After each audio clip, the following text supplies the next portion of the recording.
Welcome, curious minds, to another deep dive. Great to be here. Today, we're embarking on a pretty in-depth exploration of Bitcoin. We're using this extensive collection of foundational source materials that, well, you've provided. I'm sorry. Our mission really is to unpack the intricate perspectives hidden within these documents.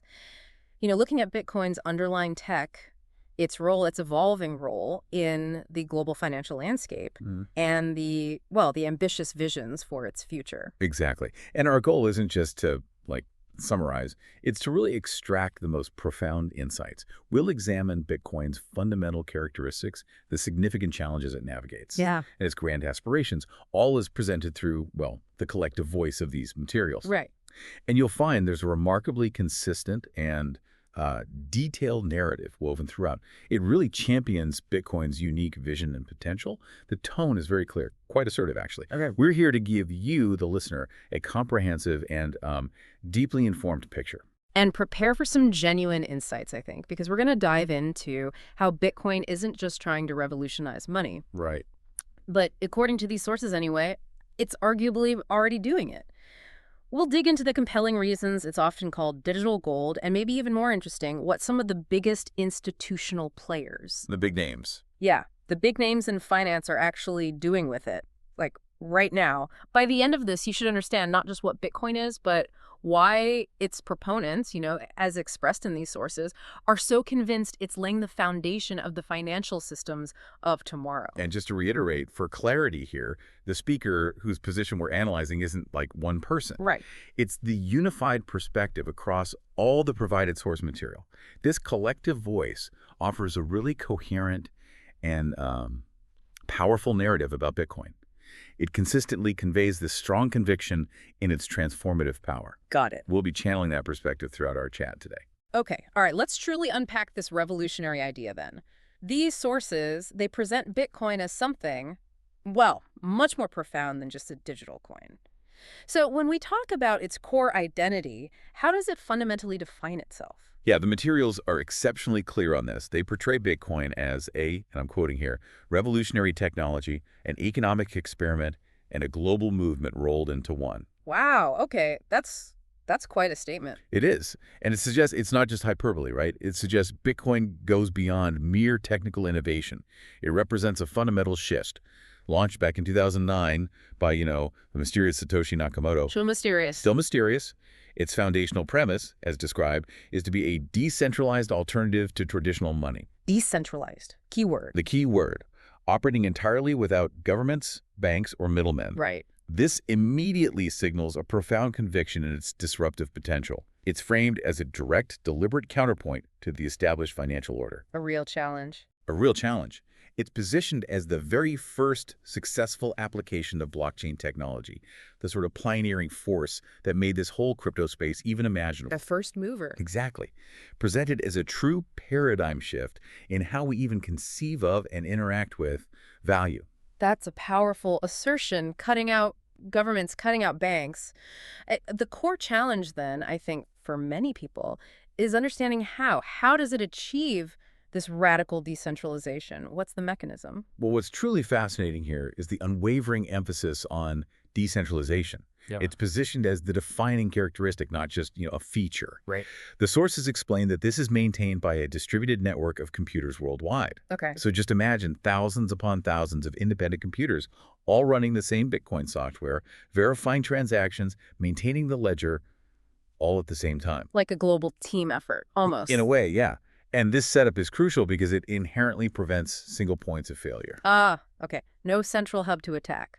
Exactly. There's no central server that can be hacked or shut down. No single entity, corporate or governmental, that can control, censor, or halt transactions.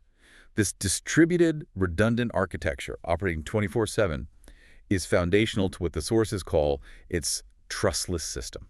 Trustless system. Yeah. That's another one of those phrases that often sparks curiosity. Can you unpack that a bit more? What does trustless really mean here, beyond just avoiding banks? Sure, this trustless nature is pivotal. It removes the single biggest bottleneck in global finance, which is the need for a trusted third party. The middleman. The middleman, yeah. Think of it like this. Instead of relying on a bank or a government or some other intermediary to verify and secure your transactions. You're trusting the math. You're trusting the cryptography, the security of the entire network itself. So trust in the code, not the institution. Precisely. It doesn't mean there's no trust, but rather that trust is placed in transparent, auditable code and this collective consensus mechanism. Rather than in, let's face it, fallible human institutions, policies, or individuals. And this fundamentally reshapes global commerce, individual autonomy. How so? Well, imagine individuals, businesses across continents, exchanging value without worrying about censorship or bank holidays or capital controls, or even if their intermediary is solvent. Right. Things we take for granted sometimes or worry about. Exactly. The system enforces the rules, not a human institution. And that's a profound departure from, well, millennia of financial practice. It suggests a future where financial interactions are permissionless, borderless. Open to anyone. Open to anyone with an internet connection, fostering a new level of financial inclusion and sovereignty. And the technology that underpins all of this, the core innovation making this trustless system possible and, crucially, verifiable. That's the blockchain. Sounds like the real engine here. Indeed. The sources present the blockchain as Bitcoin's very heart, its revolutionary backbone. It's described as a public ledger of all transactions ever made. Public ledger, so anyone can see it. Anyone can see it, but it's far more than just a simple record book. It's described as secure, public, and distributed. This means every single transaction, right, from Bitcoin's very first block, the Genesis block in 2009, up to the latest one, is openly visible and verifiable by anyone on the network. Transactions get grouped into these blocks. Okay. And these blocks are then cryptographically linked together in a chain, creating an unchangeable history. Unchangeable. That's the key bit, right? Immutable. Absolutely.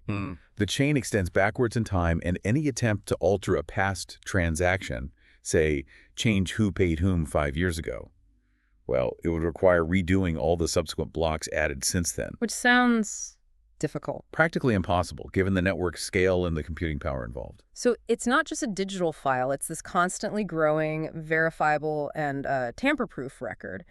But how is that record kept secure? Who actually does the work of adding these new blocks to this ever-expanding ledger? Right, good question. Securing this ledger involves what's known as mining. Mining, okay. And the proof-of-work consensus mechanism, often just called POW. Proof of work. Yeah.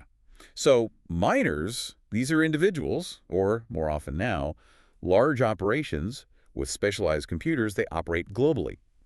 And they compete to solve complex mathematical puzzles using computing power. Like a race. Think of it like a massive global cryptographic lottery. They're essentially trying to guess a specific number incredibly quickly. The first one to find the solution to this computational puzzle wins the right to add the next batch of verified transactions, the new block, to the blockchain. And what do they get for winning? The incentive. For their efforts, they earn a block reward, which is newly minted Bitcoin. Okay, new supply. Exactly. New supply entering the system, plus any transaction fees included in that block. And this whole process, this competition, happens roughly every 10 minutes. It keeps a consistent pace for the network. 10 minutes per block. Okay. Now, the genius of proof of work, as the sources really highlight, lies in the immense energy investment required. Right, the energy debate. We'll get to that. We will. But from a security perspective, the collective computational power, what's called the hash rate on the Bitcoin network, is just staggering. Unbelievably high. Right. And this energy expenditure makes attacking the network prohibitively expensive. How so? Well, to maliciously alter the blockchain, say to double spend coins, an attacker would need to control over 51% of the entire network's computational power. 51%. That sounds like a lot. It is. Given its global scale, its decentralized nature, achieving that would cost billions, literally billions of dollars, in specialized hardware and ongoing electricity costs. Far more than any potential gain you could make from the attack itself. So the economics just don't work for attackers. Exactly. This high cost is framed as the ultimate security mechanism, ensuring the entire system running without any central authority. The language emphasizes its profound robustness, its self-sufficiency. It highlights that the economic incentives are meticulously aligned with honest participation. Play by the rules, get rewarded. Try to cheat, it costs too much. You got it. It safeguards the network against malicious behavior, ensuring its integrity for everyone. It's really an ingenious blend of cryptography, game theory, and economic incentives. Okay, this is where it gets, I think, particularly compelling for many people, especially, in our current economic climate. Bitcoin as digital gold. How do these sources build that case? What's the value proposition against traditional money, especially with all the talk about inflation? Yeah, this is a major theme. The sources strongly and very consistently advocate for Bitcoin as a store of value, and they don't shy away from frequently branding it digital gold. Digital gold. This conviction, it stems directly from its fundamental design, that immutable aspect we talked about, specifically the hard supply cap of 21 million coins. Only 21 million ever. Only 21 million ever. That's baked into the code. This fixed, predetermined supply is explicitly stated to mimic the scarcity of precious metals, particularly gold. Right, gold is scarce. Gold is scarce. And this comparison is deliberate, it's strategic, it positions Bitcoin as a technologically superior, more easily verifiable, more easily transferable, and importantly, censorship-resistant digital alternative. So, like gold, but for the internet age. That's the core argument, yeah. Yeah. And it's presented not just as a passing observation, but as a core tenet of Bitcoin's economic philosophy in these materials, a foundational belief in its long-term ability to preserve value. And there's something else tied to scarcity, right? The halving events. Absolutely critical to the digital gold narrative. The halvings. These occur approximately every 4 years. It's actually based on the number of blocks mined, 210,000 blocks to be precise. Okay. And they automatically cut the block reward in half for miners. So miners get less new Bitcoin over time. Exactly. For instance, the most recent halving, April 2024, saw the reward drop from 6.25 Bitcoin per block down to 3.125. Right. The sources assert that this systematic reduction in new supply, it does two things. Okay. It maintains scarcity, and it creates long-term deflationary pressure. Deflationary, meaning the opposite of inflation. Correct. Fewer new coins entering the system over time.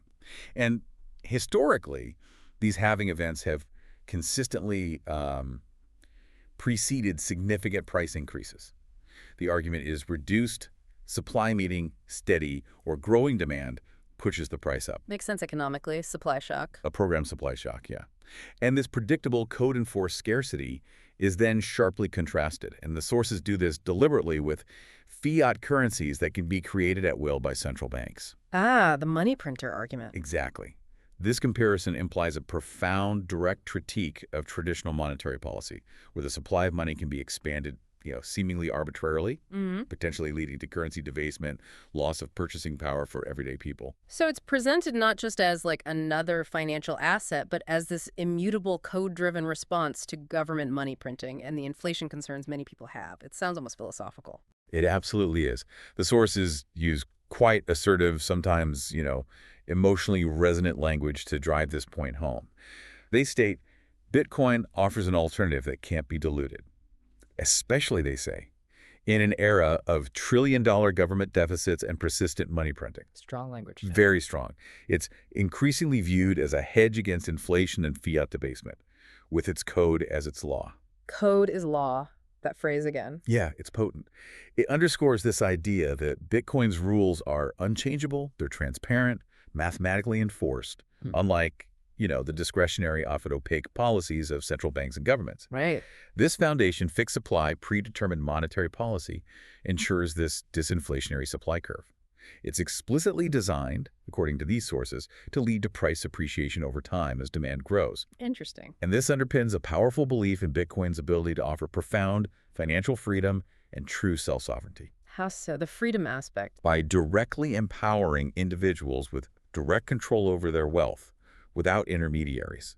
It's about providing a secure, permissionless way to store and transfer value that's beyond the reach of centralized control. It challenges the very notion of who controls money. This concept of financial freedom, self-sovereignty, it sounds incredibly liberating on paper. But how is this actually playing out? Are there concrete examples of this happening in the real world beyond just investment theses? Yes, definitely. The sources provide specific, quite compelling examples to illustrate this real-world impact. They highlight, for instance, El Salvador made Bitcoin legal tender in 2021. Right, that was big news. Huge news. Described as a pioneering experiment that has, and these are the reported outcomes, increased financial inclusion, attracted tourism, and reduced remittance costs. Okay, so tangible benefits. Tangible benefits for a nation-state actively embracing Bitcoin, not just as an asset, but as a functional currency for economic development. The sources mention how it's brought previously unbanked citizens into the financial system, Mm. allowed for cheaper, faster international money transfers for its large diaspora sending money home. Remittances, yeah. Often very expensive. Exactly. And even spurred innovation in local businesses accepting Bitcoin. Interesting. Any other examples? Yeah, they also point to communities in Africa, Latin America, and Southeast Asia that use Bitcoin for, well, basic needs, savings, remittances, and payments where traditional banking is unreliable or inaccessible. So grassroots adoption, too. Absolutely. They give details, like in countries such as Nigeria or Argentina, places experiencing hyperinflation where local currencies are rapidly devaluing. We're losing very fast. Right. Bitcoin offers a relatively stable alternative for families to just store their savings, however meager. The Lightning Network, which we'll get to, is specifically mentioned as being used in places like, say, Kenya's Kibera slum, enabling small, everyday purchases, groceries, taxi fares instantly with near zero fees. Wow, micropayments in action. Exactly. This granular use case demonstrates Bitcoin's crucial role in providing a stable alternative to rapidly devaluing local currencies. And it allows people to send money freely without permission across borders, bypassing those costly, slow, traditional remittance channels. So it's a practical tool for empowerment. A very clear expression of its practical application for financial empowerment. It's acting as a lifeline, really, a tool for economic resilience for people underserved or even oppressed by traditional banking systems. It's not just theory, it's impacting lives today. Okay, so the core tech, the economic principles sound robust, and we're seeing real-world use cases. But the journey from, niche tech to widespread adoption is always tricky.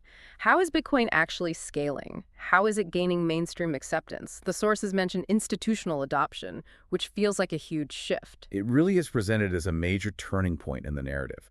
The sources unequivocally assert Bitcoin has gained serious traction. It's moved beyond just the early adopters and tech enthusiasts. They list prominent major institutional investors. Names like MicroStrategy. They went all in, basically. Pretty much made Bitcoin their primary treasury reserve asset. Yeah. Tesla had a significant holding. And then the financial behemoths. BlackRock, Fidelity, managing trillions in assets. The giants. The giants. These entities now hold billions in Bitcoin. That signals a profound vote of confidence from the heart of traditional finance. It's not just retail buying. It's significant corporate and investment fund capital flowing in. And the ETFs, the spot Bitcoin ETFs, that felt like a watershed moment. Absolutely monumental, according to these sources. Their approval in major markets, particularly the U.S., is highlighted again and again. These exchange-traded funds, they allow everyday investors exposure without direct ownership. So easier access for regular folks. Much easier. You can buy a share of a Bitcoin ETF through your standard brokerage account, just like buying a stock. No need to worry of private keys, wallets, self-custody. Removes a barrier. A big barrier. And maybe more importantly, these ETFs are said to have added immense credibility and liquidity to the market. How so? Credibility. Well, their approval brought Bitcoin under established, regulated financial frameworks. This reduced the perceived risk for many institutional investors and just made it easier structurally for large capital flows to enter the market. Okay. It signifies this profound shift from a fringe technology to a mainstream financial asset. The tone here is incredibly bullish on its growing legitimacy, its integration into the established financial ecosystem. The Wild West perception, the sources suggest, is rapidly fading as these regulated, familiar investment vehicles emerge. Well, let's get practical again. Despite all this institutional buzz, we often hear about Bitcoin's speed limitations, the famous 7 transactions per second figure. That seems totally at odds with the idea of widespread adoption for, daily payments, Right. buying coffee, things like that. How do the sources square that circle? That's a very astute point, and yes, the sources tackle this directly, head on. They acknowledge Bitcoin's base layer limitation of approximately 7 transactions per second. Crucially, though, they explain why this limitation exists. It's a feature, not a bug. In a sense, yes.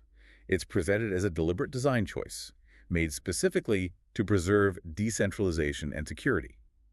The core blockchain, Bitcoin's Layer 1, prioritizes immutability, censorship resistance, unshakable security above raw speed. Okay, so security first. Security and decentralization first.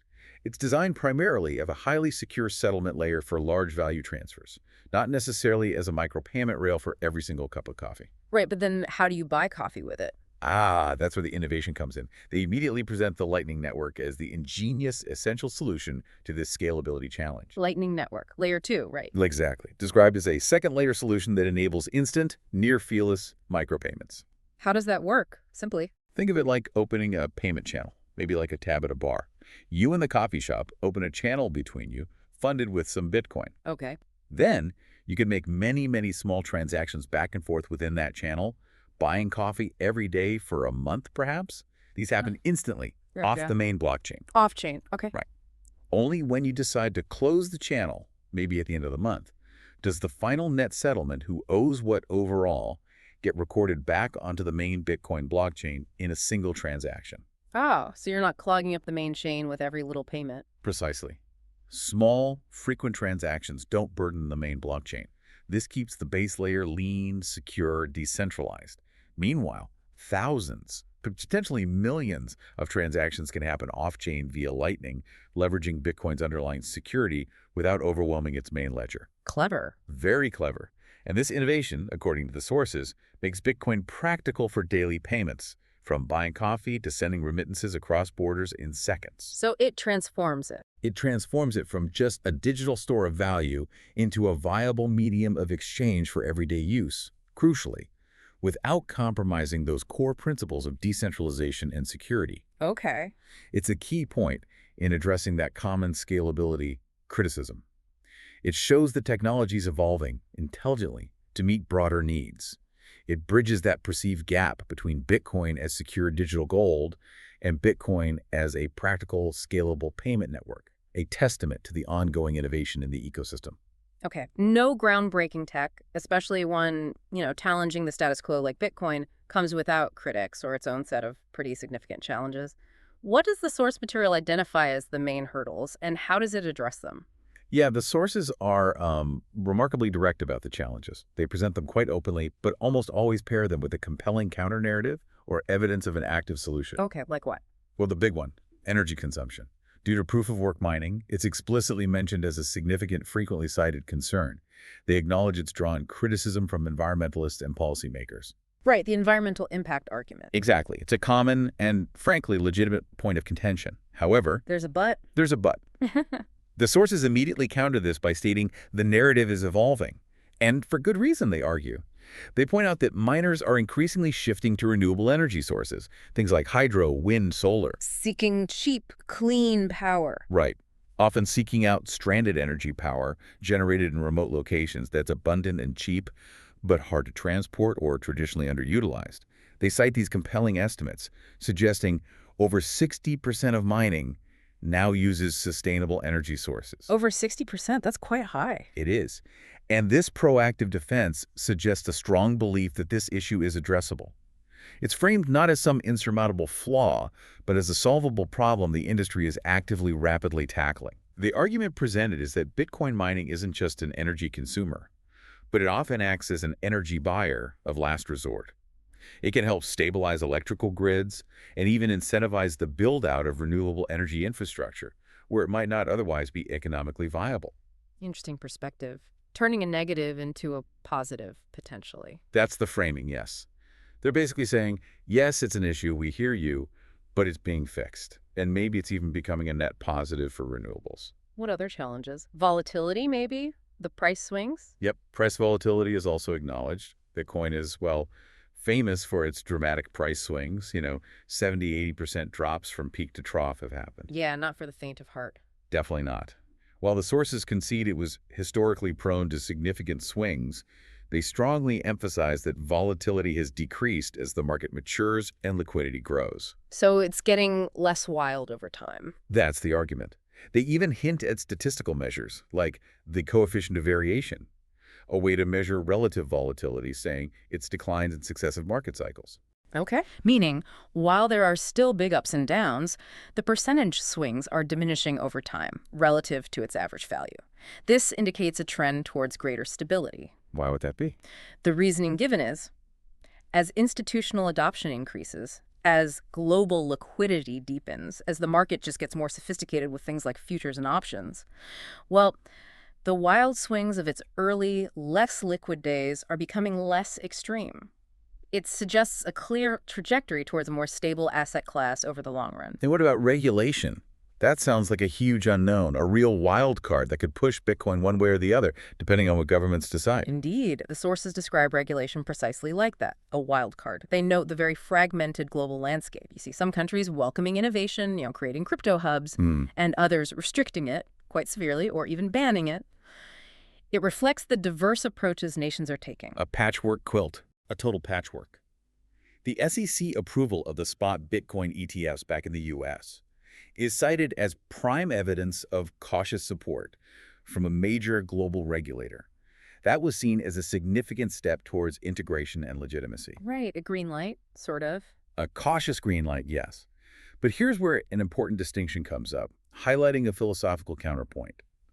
The sources also mention that other governments are exploring central bank digital currencies, CBDCs, in response to Bitcoin's rise. CBDCs. Okay, government-issued digital currency. Exactly. And this is the primary mention of CBDCs in these materials.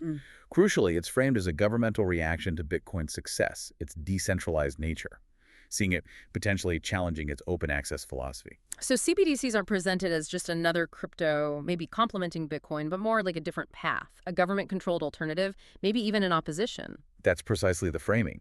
The sources don't really dive into the specifics of altcoins much at all. They state Bitcoin inspired thousands of alternative coins. Sure, the altcoin season phenomenon. Right. And they mention Ethereum, but only as a topic for a future deep dive. Okay, noted.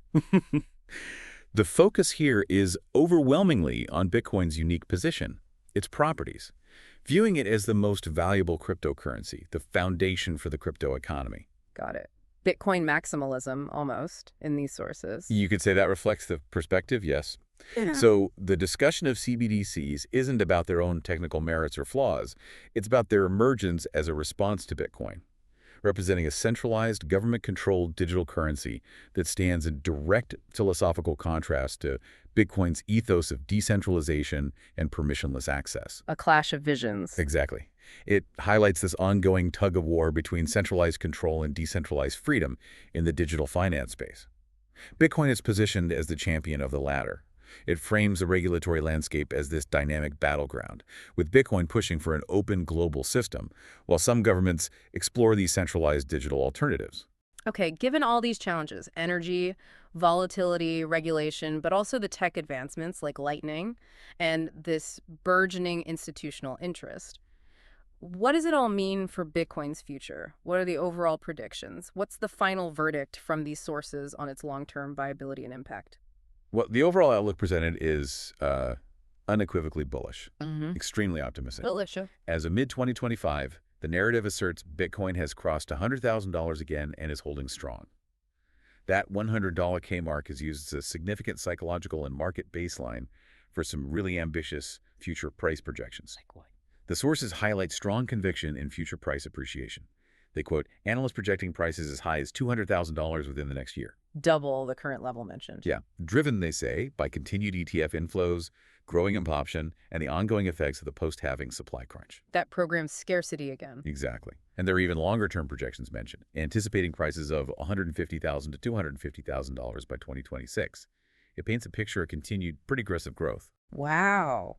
Big numbers. But big numbers. Now, they do acknowledge it's a long-term, high-risk, high-reward asset. Sure. Gotta have that disclaimer. Absolutely.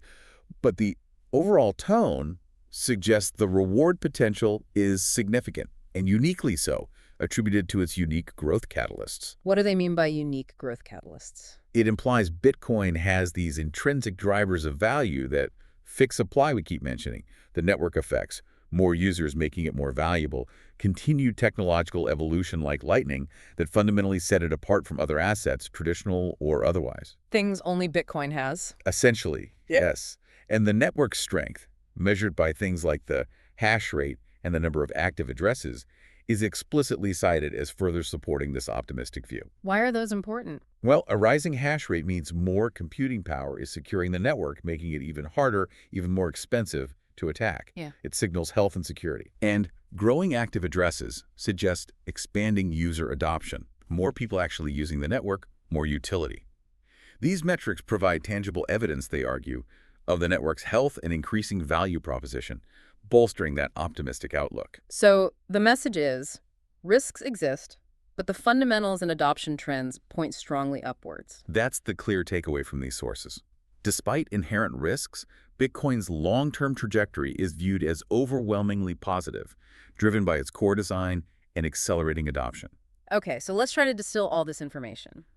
If we had to summarize the key themes, the overall position presented in these materials, what would be the elevator pitch on Bitcoin based purely on these sources? With the elevator pitch, I think three key themes emerge really clearly and consistently. First, decentralization as fundamental empowerment. Power to the people, basically. Pretty much. Hmm. Putting financial control directly back into the hands of individuals, unshackling them from intermediaries, from Yeah. centralized authorities. That's theme one. Second, scarcity as a hedge against inflation. Positioning Bitcoin as this robust, mathematically guaranteed alternative to what the sources clearly imply are inherently debasing fiat currencies. Digital gold. Got it. Hard money. Hard money for the digital age, yeah. And third, technological innovation, like the Lightning Network, driving real-world adoption. This directly addresses those practical challenges of scalability, everyday use, making Bitcoin not just a speculative asset, but a potentially functional global currency or payment network. Empowerment, scarcity, innovation. Those are the pillars. And the overall speaker's position, the collective voice here, Yeah. it's highly, highly bullish on Bitcoin's long-term viability and its disruptive potential. There's this unwavering conviction that it's fundamentally transforming how we think about money, emphasizing its status as a revolutionary monetary system. Revolutionary, not just evolutionary. Exactly. It's presented not merely as a new type of currency, but as a whole new paradigm for how value is stored, transferred, and governed in the digital age. And it seems, listening to all this, that there aren't really any points of fundamental disagreement within the material provided. It feels more like a robust, well-argued defense against common criticisms, all framed within this overwhelmingly positive, visionary outlook. Is that a fair assessment? That's precisely it. The sources are remarkably consistent in their positive portrayal. They do acknowledge the challenges: energy use, volatility, regulation, but they consistently frame them as issues being actively addressed through innovation, through market maturation. Problems being solved, not fatal flaws. Exactly. Hurdles the Bitcoin network and its ecosystem are actively overcoming, not insurmountable barriers. The contrast drawn with CBDCs, for example, it highlights that philosophical difference, centralized versus decentralized, but it isn't framed as some internal conflict or doubt within the source's endorsement of Bitcoin. If anything, it reinforces Bitcoin's uniqueness. Right. It serves to further highlight Bitcoin's unique, permissionless nature. And the language used throughout, it's often strong, sometimes emotional phrases like revolutionary, empowers individuals, challenges institutions, redefines value. Yeah. All this reinforces that deeply positive and visionary stance. It paints a comprehensive picture of Bitcoin as a foundational element for the future of global finance. So what does this all mean for you, the listener, as you try to make sense of our, well, rapidly changing financial world? This deep dive has presented a very consistent, very compelling argument for Bitcoin, seeing it as a groundbreaking financial innovation that goes far beyond just being another digital asset. It really does emphasize that Bitcoin is presented in these materials, not just as an investment vehicle, as the number go up, Right. but as a potential foundation of the financial systems of tomorrow. Right. And that vision includes offering global access and genuine self-sovereignty over wealth, putting powerful financial tools directly into the hands of individuals, regardless of where they live or whether they have access to traditional banks. It certainly challenges our fundamental understanding of money itself, doesn't it? The commitment to its core principles, that unwavering vision for its future. It's undeniable, at least from these sources. It feels like a profound paradigm shift in how we might think about and interact with value. I agree, and I think the most insightful comment, the one that really ties it all together from these sources, is the assertion that Bitcoin is transforming how we think about money, how it combines scarcity with security, openness with decentralization. Scarcity, security, openness, decentralization, all in one package. Exactly. It encapsulates that unique blend of features and its incredibly ambitious goal to redefine value in the digital age, creating a system built on trust through computation, through math, rather than trust through fallible centralized authorities. And that really is something to mull over, isn't it? How might Bitcoin, with its fixed supply, its peer-to-peer nature, its evolving scaling solutions like Lightning, how might it fundamentally reshape our daily financial lives? Especially in a world that seems to be moving slowly perhaps, but moving away from traditional institutions. Yeah. What profound shifts will we witness as this revolutionary monetary system, where code is law, continues to mature, continues to integrate deeper into the global economy? That is a truly provocative thought, especially when you consider the potential impact of a system where financial access is truly permissionless, open to anyone with an internet connection. Bypassing borders, bypassing traditional gatekeepers, the implications for global finance, for individual empowerment, maybe even for economic justice, they're vast and honestly still unfolding before our eyes. Indeed. Well, thank you for joining us on this deep dive into Bitcoin, guided by these fascinating source materials. We hope you've gained a new, perhaps deeper perspective on this truly revolutionary digital asset. Until next time, keep digging for knowledge.